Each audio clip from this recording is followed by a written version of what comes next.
morning, Mitch Zumba here. July 18th, 2014 with your Friday morning alert this week. Tried to kind of combine 2 weeks into one. I'm going to take a short vacation, so I'll be gone for a few days.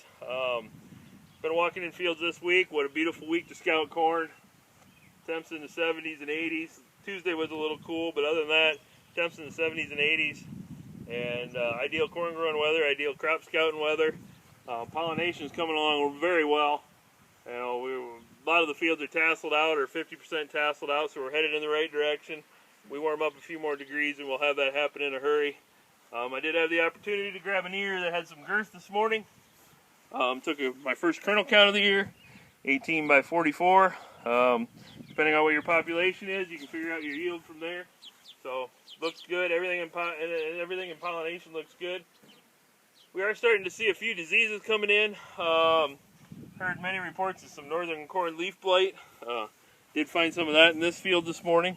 Just a little spot. This is soybean ground, so probably not as apparent in that. I've seen a little gray leaf spot this week, but not a lot of diseases fired up yet. With the amount of moisture though, and some heat coming on, you know, I see it was foggy last night and this morning.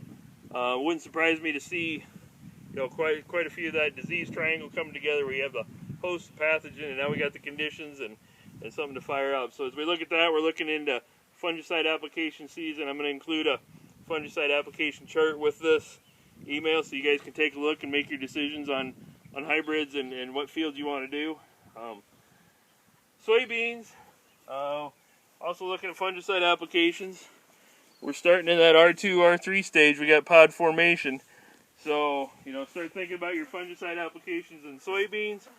You know, one thing that I've noticed the last few years that we've been putting fungicide on soybeans is we're harvesting a lot more 12 and 13 and 14% beans rather than 9, 10, 11.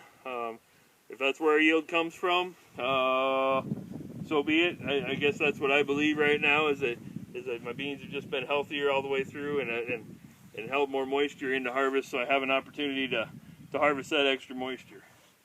Other than that, you know, not a lot of bugs chewing on the beans right now, not a lot of insects chewing on the corn. Everything looks great. If you have any questions, give me a call, but hopefully we get favorable weather, favorable moisture, favorable temperatures from here on out. So until next time, thanks for watching.